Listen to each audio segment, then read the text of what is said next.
Pues saludos, muy buenas tardes a los seguidores de Frontera Abierta en esta jornada preelectoral, en este sábado previo a las generales del 23, de las esperadas elecciones generales del 23 de julio, una jornada calurosa en España, en Marruecos, en todas partes, porque está siendo un verano de AUPA y será seguro mañana una jornada de calor. Y tenemos en esta tarde de sábado, como habrán visto en las redes sociales, anunciado a lo largo de la jornada, ayer también, al diplomático español Inocencio Arias, probablemente el diplomático español más conocido de la historia de la diplomacia española, una figura que no necesita demasiada presentación, con un currículum dilatadísimo y una experiencia en el sector público pues prácticamente como ninguna otra en nuestra vida pública. Voy a pasar, no obstante, a hacer constancia de algunos de los hitos de su carrera. Ha sido secretario de Estado de Cooperación, ha sido portavoz del Ministerio de Asuntos Exteriores en 3 ocasiones, con 3 gobiernos diferentes. Ha sido también representante permanente de España en Naciones Unidas durante 7 años, si no estoy confundido, aparte de haber desempeñado otros muchos responsabilidades. Ha sido además, ha trabajado en diferentes embajadas españolas a lo largo de su carrera, entre ellas Destino Bolivia, Destino Portugal, Argelia. Sobre justamente su experiencia en Argelia vamos a hablar ahora. También autor de una prolífica obra literaria, una prolífica obra. Voy a citar, ahora le presento don Inocencio, pero voy a citar sus 3 últimos libros, no me quiero confundir en orden cronológico: Esta España Nuestra, Mentiras, La Nueva Guerra Fría y El Taur de Moncloa, en 2021. Antes de ese publicó con Pajarita y Sin Tapujos, de la superioridad moral de la izquierda, las ocurrencias de Trump y el problema nacional. Y antes, creo que en 2015, si tampoco estoy confundido, Yo siempre creí que los diplomáticos eran unos mamones, Memorias. Seguro que hay mucho más que decir, pero no quiero consumir el tiempo que tenemos, que esperemos que la próxima media hora. Don Inocencio, muy buenas tardes por recibir a Frontera Abierta en esta tarde de sábado. Nada, es un placer, es un placer. Dispare. Pues disparo ya. Vamos a hablar sobre todo, como ya saben los seguidores de este canal, está dedicado fundamentalmente a las relaciones entre España y los países del norte de África, del Magreb, a esta vecindad sur, quizá más turbulenta que de costumbre en los últimos años. Podríamos hablar de muchas otras cosas, pero quiero preguntarle a don Inocencio por esta cuestión, y sobre todo porque estamos en víspera de las elecciones y de una conformación en las próximas semanas de un nuevo gobierno, o no tan nuevo. Yo quiero preguntarle antes, como primera cuestión, don Inocencio, por si cree que los intereses españoles se han defendido adecuadamente a lo largo de los últimos años en el norte de África, en Marruecos y también en Argelia, por supuesto. Bueno, resumiendo a esos 2 países, lo que me parece interesante, dado lo importantes que son para nosotros, yo creo que el presidente Sánchez ha logrado, ha alcanzado unas buenas relaciones con Marruecos. En estos momentos son buenas, con alguna aspereza todavía, y sin embargo las ha dejado en una pésima situación con Argelia. Es decir, que la luna de miel, o casi la luna de miel con Marruecos, la ha conseguido, pero con Argelia había una ruptura matrimonial total. Es decir, Argelia afirma, y lo cumple, porque los argelinos son cumplidores en ese sentido, afirma que mientras esté Sánchez en el poder no hay nada que hacer con España. Esto es lamentable, pero es una reacción que todo gira alrededor del Sáhara. Cuanto más te casas con uno de los 2 países en el tema del Sáhara, más reacciona el otro en contra.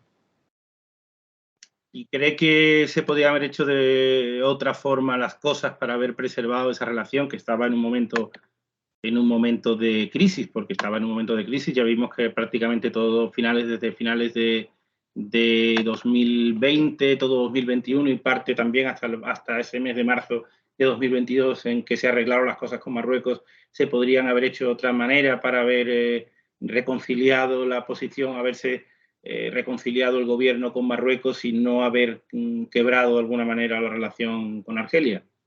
Hombre, quizá el abrazo con Marruecos debería haber sido menos llamativo, menos evidente, menos crucial. Es decir, tú puedes o debes, porque es importante tener relaciones con Marruecos buenas, es muy importante. Esas son las instrucciones que yo recibí siempre, pero puedes hacerlo sin tener que decir forzosamente el Sáhara debe ser para Marruecos, dado que hay una doctrina de Naciones Unidas. En este sentido, el gobierno actual español ha hecho un esfuerzo que yo no critico por llevarse bien con Marruecos, pero claro, ha dado un paso que no ha calculado. Ha dado un paso, tenía que saber, por muy catetos que sean los asesores de Sánchez, por muy analfabetos que sean el tema de África del Norte, que no tienen por qué serlo, no todos van a ser analfabetos, tenían que saber que diciendo tú que el Sáhara debe ser para Marruecos, en Argelia no se les podía hacer una herida más profunda. Por lo tanto, tenías que haber tenido una frase en el tema del Sáhara conciliadoras con Marruecos, pero sin decir para ustedes. Si no quería, si te importa un pimiento Argelia y si no tienes en cuenta la trayectoria española en ese tema, tú puedes decirle a Marruecos lo que quieras sobre el Sáhara.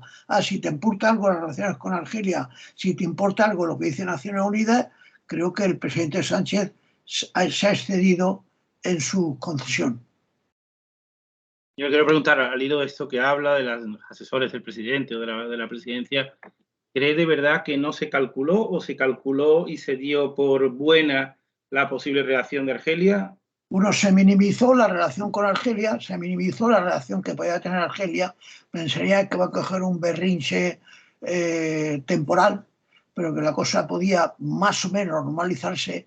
No tuvo nadie que le dijera que haya estado destinado en Argelia o que haya estudiado, que haya estado en exteriores en el Departamento de África del Norte, que le dijera no se pueden hacer concesiones. Es como si dice de pronto el gobierno español, el Sáhara tiene que ser forzosamente para el Polisario. Bueno, pues entonces es lógico que Marruecos reaccione de forma airada. Tú no puedes tomar partido cuando el tema está en nacionalidad. Si tomas partido, y sobre todo, esta es la grave del caso, tomas partido de forma decidida por uno de los dos bandos, de forma decidida, de forma abierta, de forma totalmente ruidosa, por así decir, porque la frase que ha utilizado Sánchez en la famosa carta, que no le sabe quién la escribió, no lo utilizó ni Trump.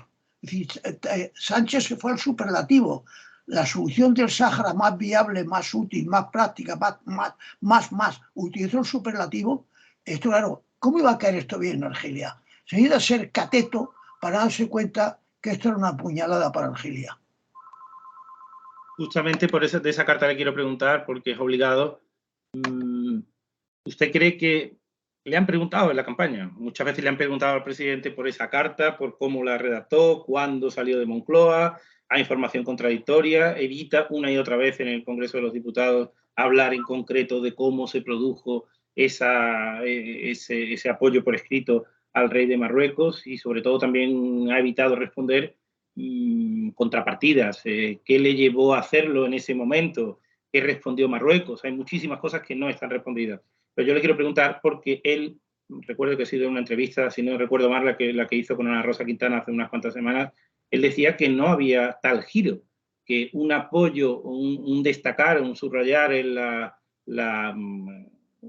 apoyar como la más realista, la más creíble de las propuestas, que es la de autonomía, la que Marruecos prepara todavía sin plasmar, desde luego, sin concretar ese plan autonómico para el Sáhara Occidental como la mejor, la menos mala, siempre añadiendo que dentro de que será Naciones Unidas la que tenga que decidir si esa es como la opinión de Pedro Sánchez sobre las propuestas que hay sobre la mesa, pero él de alguna manera quiere decir, no sé si ha sido obviamente después de lo que ha ocurrido en los últimos meses, que no es que España haya apoyado los términos, por ejemplo, como hemos visto Israel hace unos pocos días o Estados Unidos desde finales de 2020, la soberanía marroquí completa sobre el Sáhara Occidental. ¿Usted cree que de alguna manera es convincente cuando dice que no ha habido tal giro o la importancia en diplomacia de esos superlativos es definitiva y a la vista de la relación argelina?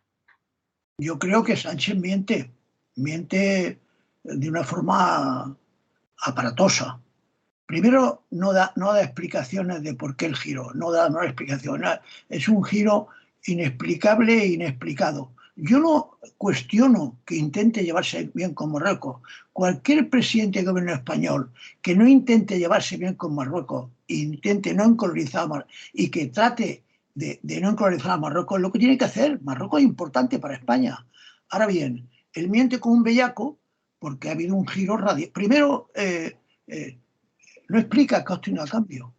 Punto uno. ¿Por qué no lo explica? ¿Qué austeridad cambió? ¿Llevarse bien con Marruecos? ¿Solo se puede llevar bien con Marruecos si dice que el Sáhara es marroquí? No estoy de acuerdo en la postura. Y segundo, miente como un bellaco porque nunca ningún otro dirigente español había pronunciado la frase que él ha pronunciado en la famosa carta. Rajoy, al día siguiente de decir eso, Sánchez, en el programa de Ana Rosa Quintana, dijo literalmente en la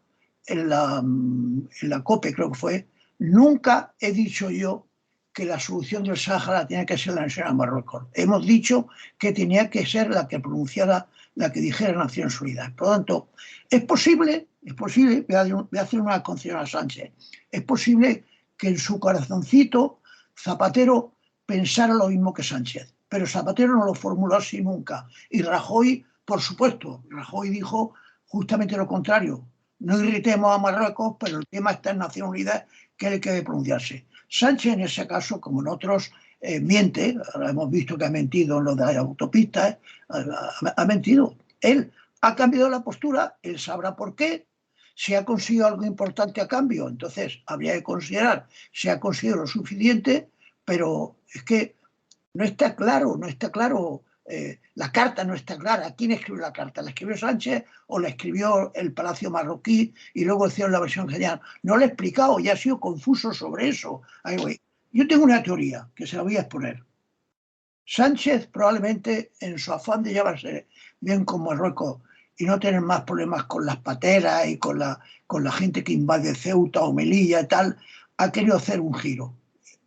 Lo cual, hacer un giro en cierto sentido, hasta un cierto punto, tiene una lógica, si quieres tener buenas relaciones con el vecino. Ahora bien, aparte de eso, alguien ha interceptado conversaciones telefónicas de Sánchez y tiene en su poder frases comprometedoras para el futuro político de Sánchez. Así cree usted, y eso le ha empujado a precipitarse de alguna manera con... Eso le ha ayudado al giro, porque, como digo, ha dado un giro demasiado brusco. Si es que él podía haberle dicho a los marroquíes: tengo todo el interés del mundo en tener buenas relaciones con ustedes. Y además es lo normal. El presidente del gobierno que no le importe tener buenas relaciones con Marruecos es un idiota de cualquier ideología. Hay que tener buenas relaciones con Marruecos. Pero podría haberle dicho: yo no me voy a convertir en el adalid, en el campeón, diciendo por el mundo que los saharauis tienen que votar, diga usted lo que diga. Yo no voy a convertirme en esa postura que es la contraria a lo que quiere Marruecos. Ahora, usted quiere que me convierta en la postura de defensor totalmente de las tesis de Marruecos. Pues no puedo hacerlo porque Naciones Unidas no se ha pronunciado. Ahora bien, yo no voy a incordiar a usted en ningún terreno. Cuando salga el tema del Sáhara en un foro internacional, yo no voy a decir nada que era Marruecos. Voy a callarme. Yo no soy el adalid de la postura contra Marruecos. Ahora, convertirme en el campeón de la favorable de Marruecos, voy a cabrar a Argelia, me salgo de Naciones Unidas y nadie se explica por qué lo he hecho, porque no muestro la contrapartida de lo que he conseguido.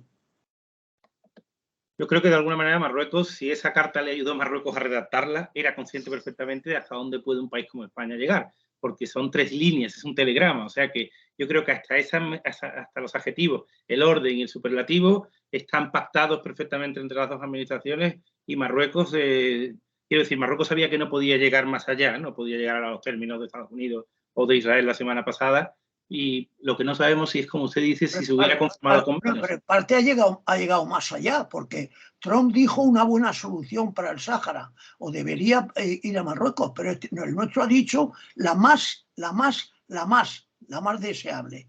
Es un poco de más, ahí se pasó. Por lo tanto, tal vez no lo ha redactado él, aunque él lo ha aceptado, porque no explica cómo lo aceptó, de dónde vino la carta. El otro día fue como sobre ello.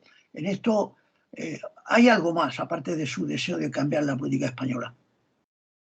Yo quiero preguntarle por si vuelve a ganar o le vuelven a salir los números a partir de las elecciones de mañana domingo al Partido Socialista y reedita, será diferente, no es Unidas Podemos, es Sumar, pero reedita un gobierno de coalición, si cree que habrá alguna modificación a la vista de lo que le ha llovido a Sánchez, críticas por todas partes, en este sentido, o no. No, yo creo que Sánchez no va a modificar su postura. Verbalmente hará alguna pirueta, como acostumbra hacer, en vez de decir he mentido, dice he cambiado de posición, hará una pirueta verbal, pero no, yo no creo que no va a cambiar de posición, porque las razones que le llevaron a él a dar ese volantazo tan enérgico, que era la primera vez que se hacía en 47 años, tienen que estar ahí, son las que sean. Dios sabe lo que él teme, que un día le invadan Ceuta y Melilla simultáneamente, y entonces alguien le ha insinuado que Marruecos puede hacerlo, aunque no haya sido el rey de Marruecos. Algo ha pasado ahí, una conversación telefónica que él ha dicho algo comprometedor, no ya sobre el tema de Marruecos, sino sobre su futuro político, algo de política, y se la han cazado, y él sabe que puede llegar a mano de sus enemigos, que se la pueden pasar a Marruecos. No es lo que, pero él no va a cambiar hará una pirueta verbal y tratará de engañar verbalmente, y sus partidarios tratarán de creérselo, pero que no se lo va a creer es Argelia, ni Naciones Unidas. La relación con Argelia están rotas, y van a seguir rotas, porque los argelinos, como muchos árabes, y los marroquíes eso también su parecido, tienen su orgullo, tienen su prurito. Los marroquíes no son unos tipos a los que si uno los humilla les parece bien, ¿no? Los marroquíes tienen su prurito y hacen bien en tenerlo. Entonces, esto me ha dado un volantazo que ha dejado a Argelia. La ONU dice que es partie prenante, que es una parte interesada en el tema. Por lo tanto, hacer algo que a Argelia le revienta, lleve razón que lleve razón. Yo estoy convencido de que Argelia preferiría llevarse a todos los saharauis y a vivir a Argelia, comprándole un piso, y que el Sáhara desapareciera del mapa con tal que no sea marroquí. Esto es así. Si esto es así, ¿cómo tú das un paso sin pensar lo que va a ocurrir con Argelia? Una vez más, ambos pueblos y ambos gobernantes tienen su prurito, tienen su orgullo, tienen su dignidad, y piensa, este hombre me ha dado una bofetada. Es como si ahora Sánchez o el que venga ahora hiciera lo contrario. Fuera a Naciones Unidas y hiciera, hay que replantear el tema del Sáhara y demostrar de una vez para siempre qué es de los saharauis. Entonces Marruecos diría, pero ¿por qué España se mete en este jaleo? ¿Por qué España quiere ahora mismo abofetearme? Bueno, pues eso es lo que hemos hecho con Argelia, abofetearla. Usted que ha estado en Argelia destinado y conoce bien la interlocución argelina con España, ¿cómo cree que se han tomado esto? De alguna manera ya me ha respondido, y cree que si ellos prevén otra posibilidad que no sea un cambio de gobierno, es decir, que no sea Sánchez el presidente, cuando diga un cambio de gobierno prefiero un cambio de la presidencia, para poder empezar a reconducir la relación con España. Los argelinos, si pudieran votar, el gobierno argelino y la cúpula militar argelina y las fuerzas vivas de Argelia, si pudieran votar, no es que votarían por Feijóo, votarían por el que fuera, votarían por la señora de Sumar, votarían por el Partido Comunista, votarían por Vox, todo menos Sánchez. Sánchez para Argelia se ha convertido en el enemigo público número uno. Y no van a bajar la guardia. Nuestro comercio con Argelia se ha ido a nivel cero. Creo que le hemos vendido el año pasado algo así como 66 millones de euros, cuando antes le vendíamos 1.800, se ha ido al cero, y se va a reducir más. Y otra cosa que no se tiene en cuenta es que España era una potencia en la construcción de obras públicas e infraestructura en Argelia, era una de las potencias importantes, y ahora mismo todo se ha ido a Italia. Pero volvamos la oración por pasiva. Supongamos que lo que he dicho antes, que el gobierno español, el futuro, el de dentro de 4 años, dijera algo que fuera rotundamente anti la postura que prefiere Marruecos. ¿Quería Marruecos? Pues tomaría represalias, diría, ahora le compramos poco a España, por no decir, no le compramos nada. Con el gobierno de Sánchez, con Argelia, no hay nada que hacer. O sea, no hay que ser un experto profundo en los temas argelinos para darse cuenta que los argelinos no se lo van a perdonar. Y justamente acaba de hablar hace un segundo, bueno, de esa posibilidad de que Sánchez no repita, y de que el candidato obviamente que tiene más posibilidades, si no es el caso, será Núñez Feijóo, ya pueda gobernar en solitario o con Vox. ¿cree que en este tema tan delicado de las relaciones con Marruecos y con Argelia, habrá alguna intervención al comienzo de su presidencia que pueda arreglar las cosas? ¿Y cómo tiene que obrar? ¿Qué tendría que decir? ¿En qué términos tendría que expresarse para que yo le he oído decir a Feijóo en la radio o en la televisión, no sé si lo has oído, que quiere ante todo conocer a qué acuerdo ha llegado Sánchez, que él no se ha enterado, y es verdad, no nos hemos enterado ninguno de los españoles, y que una vez que lo conozca, él tendrá que decidir. ¿Qué podrá decidir?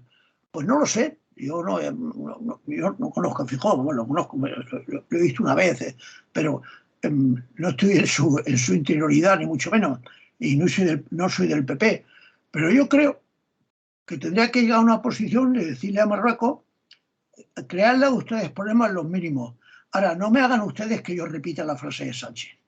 No me hagan ustedes que, si a mí me preguntan, diré que el tema está en la ONU, pero que sería estupendo que se alcanzara una solución que fuera buena para todos, especialmente para Marruecos. Marruecos es mi amigo es mi aliado. Ahora, por favor, no me digan ustedes que yo diga que la única solución posible es que el Sáhara sea argelino, aunque Naciones Unidas esté diciendo otra cosa. Eso es lo que creo que le dirá Feijóo. Pues le dirá: no me voy a convertir en el paladín, en el defensor de la postura contraria de lo que ha dicho Sánchez. Pero no me pida usted que pregone la que dio Sánchez, porque no la puedo pregonar.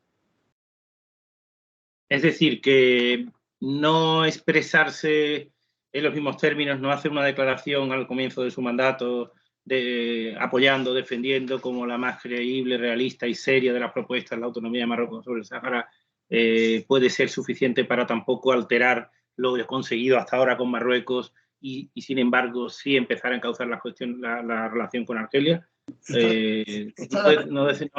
La respuesta la tiene Marruecos, no yo a eso, si será suficiente para Marruecos, pero ¿por qué España tiene que aceptar la postura maximalista de Marruecos mientras Naciones Unidas esté diciendo otra cosa? Porque tenemos que soslayar Naciones Unidas y al mismo tiempo irritar a Argelia. No sé, yo creo que Feijóo no podrá rebobinar completamente lo que ha dicho Sánchez para no ir a Marruecos, pero tendrá que decirles: yo no puedo firmar esa frase. Y quiero preguntarle, ¿usted ha conocido, tratado, como digo, con oficiales argelinos y con marroquíes a lo largo de su experiencia dilatada, concluyó en 2010, como diplomático y todas esas responsabilidades que asumió durante aquellas décadas? ¿Qué trato tuvo con Marruecos y en esta cuestión en concreto? ¿Cómo ha sido su relación con los altos funcionarios marroquíes con los que ha tenido ocasión? Ha hablado antes que son gente de palabra, que son gente de fiar, como un orgullo, como el resto de árabes. No, los diplomáticos marroquíes son buenos diplomáticos. Marruecos sabe actuar. Ahora bien, yo tuve una instrucción y yo la seguí. A mí, cuando me marché a Naciones Unidas, el ministro me dio muy pocas instrucciones, pues ya trabajo con él 4 o 5 años o 3 años, me llevaba muy bien con él y estábamos compenetrados, más o menos, ¿no? Además, yo lo apreciaba y él me apreciaba a mí, creo. Pero dijo: con Marruecos problemas ninguno. Con Marruecos problemas ninguno, lo repitió 2 veces, y tú lo sabes, porque tú has estado aquí a tirar altos cargos, con Marruecos para ninguno. Ahora bien, Naciones Unidas tiene una posición y España no es quien va a luchar contra esa posición. Entonces, cuando se aprobó el plan Baker en Naciones Unidas, que era un plan que preveía un referéndum, un doble referéndum en realidad en el Sáhara, y que Marruecos no quería aceptarlo.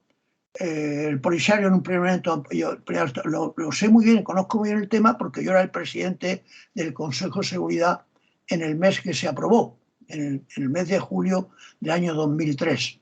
Entonces, en aquel momento, cuando el enviado especial de la ONU, el antiguo secretario de Estado norteamericano Baker, propuso sobre la mesa lo que iba a ocurrir, que era hacer primero un referéndum con el censo español, estrictamente con el censo español de cuando España se marchó del Sáhara, y entonces que se votara, las personas que aún vivían de esa época, que votaran lo que querían durante 4 o 5 años, una especie de gobierno autónomo no independiente, y proclive a ser una comunidad autónoma dentro de Marruecos o no.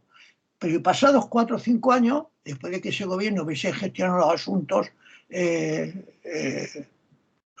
todos los días, con un gobierno autónomo, no independiente, había que hacer otro referéndum ya con el censo, no solo los que estaban allí cuando España aún dominaba el territorio, sino con todos los que habían acudido a vivir en el Sáhara después, muchos de ellos procedentes de Marruecos.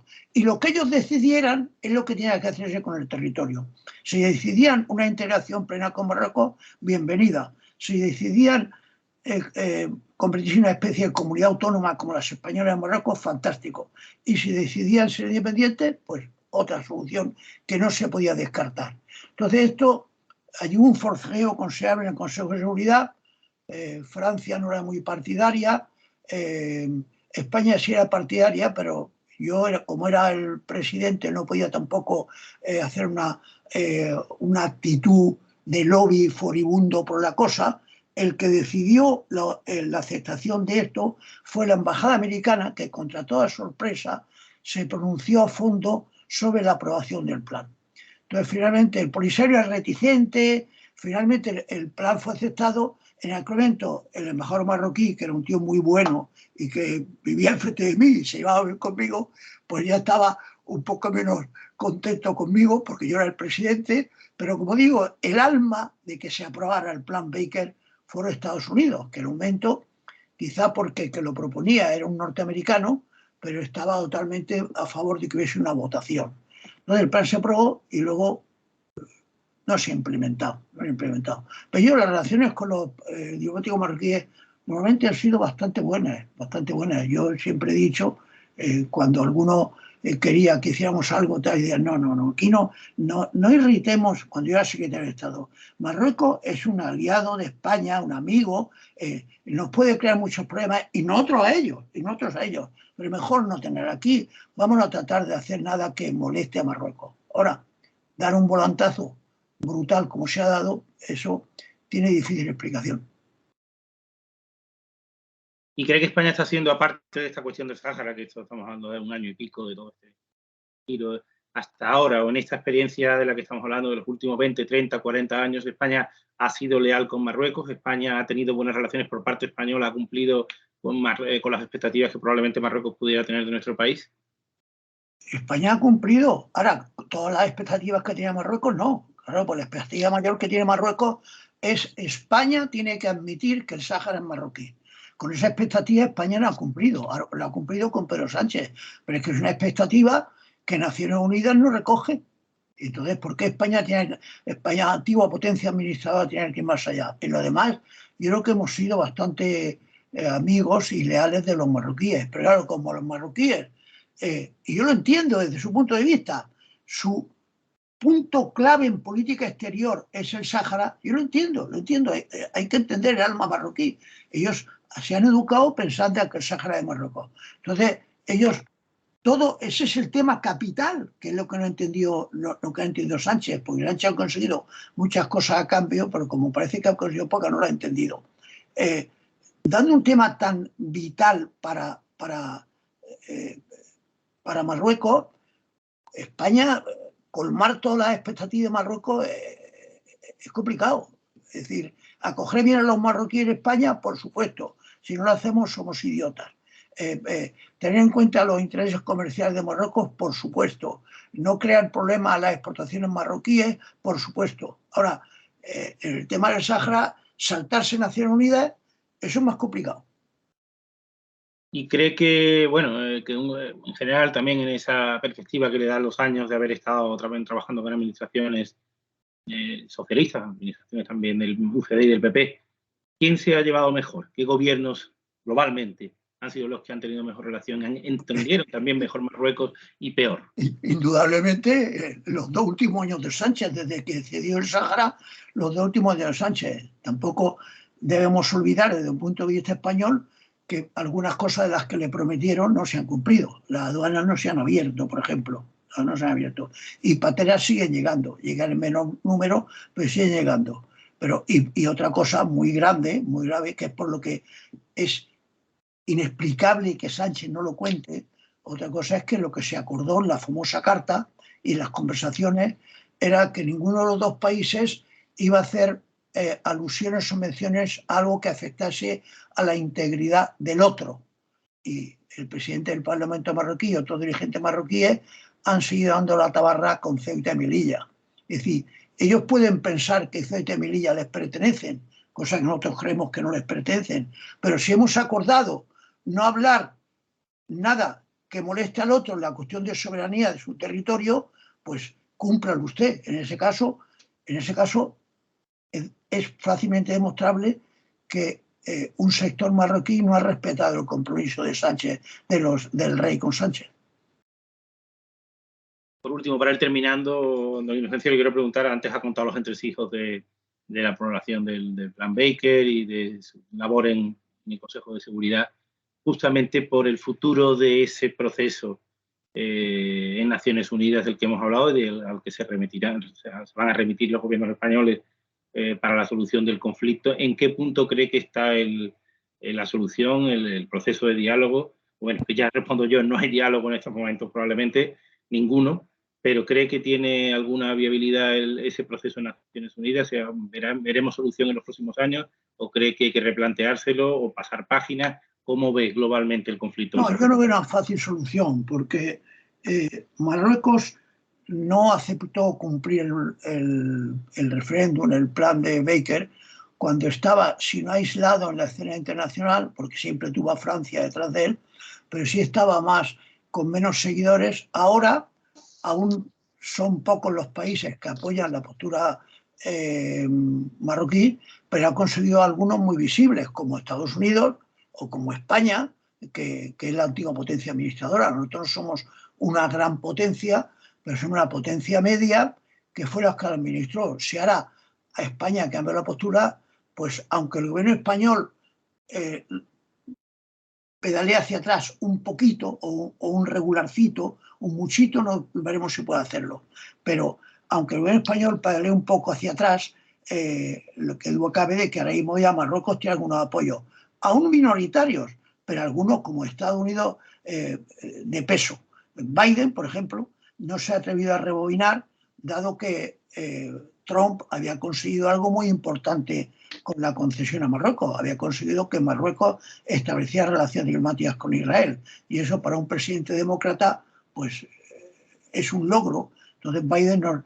Quiero decir con esto no se va a mejorar a corto plazo, porque aunque Marruecos aún está en posición minoritaria en la comunidad internacional, claramente minoritaria, ya no está solo. Justamente, además, hace una semana, apenas sí, una semana, tuvimos que saltaba la noticia, que no ha sido una sorpresa, era una noticia esperada de alguna forma, porque había habido manifestaciones en este sentido de políticos diversos, desde el presidente del Parlamento, el último. Israel reconocía, una carta también de Netanyahu al rey de Marruecos, la soberanía, el Sáhara Occidental como territorio soberano de Marruecos, los mismos términos en los de Trump en diciembre de 2020. ¿Cree que esto es un paso decisivo también en la consolidación de la posición marroquí o realmente Israel en la escena internacional en esta cuestión? Bueno, Israel es un país que tiene más importancia de lo que la gente se figura, pero en ese tema no tiene peso. El peso ahí es el de Estados Unidos, Francia y secundariamente España. España por su legado histórico, por su trayectoria histórica con el Sáhara y con Marruecos. La postura de Israel le viene bien a Marruecos, que duda cabe, le viene bien, pero no va a alterar, las posturas de Israel no ganan votos en Naciones Unidas. Y la posición española, de alguna manera, bueno, perdón, la posición, la condición española de potencia administradora, le quiero hacer una pregunta como experto. ¿Esa condición depende de con quién habla uno o dependiendo del documento? Unos creen que España dejó de tener responsabilidad en el año 76 y otros creen que sigue siendo la potencia administradora. ¿Qué responsabilidad tiene a día de hoy España en el tema? Jurídicamente puede ser defendible que en teoría somos la potencia administradora. Ahora, fácticamente o políticamente eso es una idiotez. Jurídicamente no es una idiotez, pero fácticamente, políticamente, si España lo cedió a Marruecos y Mauritania el año 76, creo que fue. Con la bendición de la ONU, ¿quién levanta eso? ¿Quién le dice a España ahora, vuelva atrás usted y usted, la potencia administradora, tiene que involucrarse en el tema? Esto, bueno, aunque hay una base jurídica para decirlo, esto no tiene, es una tontería. España lo cedió la administración, no la soberanía. Cedió la administración a Marruecos y Mauritania. La administración, no la soberanía, repito, porque ni la ONU ni el Tribunal Internacional de Justicia han dicho nunca que la soberanía sea marroquí, nunca lo han dicho. Y pues ahora, y la ONU aprobó 2 resoluciones en ese sentido, simultáneas, un poco contradictorias, pero simultáneas, y la aprobó. Ahora rebobina y España que sea... Bueno, no tiene recorrido eso, fácticamente. En fin, ya para concluir, que vamos a cumplir el tiempo que habíamos previsto, algo más de media hora, ya para terminar, don Inocencio, ¿esperan tiempos turbulentos en la vecindad sur para España en los próximos meses? ¿Qué cree? Con este nuevo gobierno, previsiblemente que puede formarse en las próximas semanas, con la situación con Argelia, con el repunte migratorio también en otras partes del Mediterráneo, en la propia Argelia, Túnez, en el Atlántico, ¿cómo cree que será qué panorama, qué escenario vamos a vivir en los próximos Bueno, que meses? gane las elecciones Feijóo, como dicen los pronósticos, no tiene que influir en ciertas cuestiones internacionales. Puede influir en que si Feijóo dice algo del Sáhara, que no es exactamente lo que quiere Marruecos, que nos mande otra invasión a Ceuta y Melilla. Eso le puede ocurrir. Pero el resto de flujos migratorios, que lo gane Feijóo no va a disparar a los inmigrantes que vengan desde el Sáhara o de Malí o de Níger o de Siria, no va a dispararle, pues va a hacer lo que está haciendo ya Sánchez, a coger unos cuantos, a otros devolverlos y tratar de regular el flujo migratorio. No veo una alteración mayor. Y en el tema interno, pues sí, España habrá algún remolino, es decir, los sindicatos no van a tener una vida plácida de complacencia hacia el poder en cuanto esté un gobierno de la derecha. Los sindicatos, aunque la derecha no les corta la subvención, hay un partido de derecha que quiere cortársela y muchos españoles piensan que hay que cortársela, pero el gobierno de Rajoy no va a tocar la subvención de los sindicatos y en todo caso, si los sindicatos se mueven no es porque le van a encontrar la subvención, es porque los partidos que están más cercanos ideológicamente, ellos se retienen y se calman cuando están en el poder, aunque haya cosas que no les gusten, y cuando llega a la derecha pues tienen que agitarse y armárselo en la calle. Y luego en el tema catalán también veremos algún remolino, porque claro, Sánchez, si ganara, y esa es la razón principal, porque a mí no me gustaría que ganara, la principal, hay otras, pero esa es la principal, Sánchez permitiría un referéndum en Cataluña o en el País Vasco en el plazo de 1 año y medio o 2 años, y esto podría ser el principio del fin de España como nación. Podría ser, no es seguro, pero podría ser, hay bastantes posibilidades. Y esto, claro, con Feijóo no se plantea.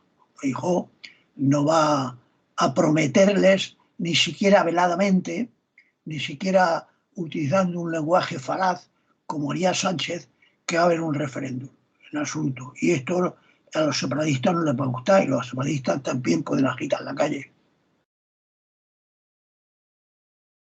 Pues muchísimas gracias, don Inocencio, muy interesante todo su análisis y nos quedamos con ganas de más. Seguro que habrá ocasión más adelante probablemente cuando se forme el nuevo gobierno, que quizás pues eso, haya declaraciones en algún sentido o en otro en relación a esa relación con Marruecos y Argelia de la futura administración española. Así que seguro que tenemos ocasión de comentar los pormenores de la cuestión. Así que muchísimas gracias. No le quito más tiempo en esta tarde de sábado, ya víspera electoral. Y hasta muy pronto. Muchísimas gracias por estar aquí en Frontera Abierta, don Inocencio. Hasta luego, un placer, hasta luego. Gracias. Hasta luego.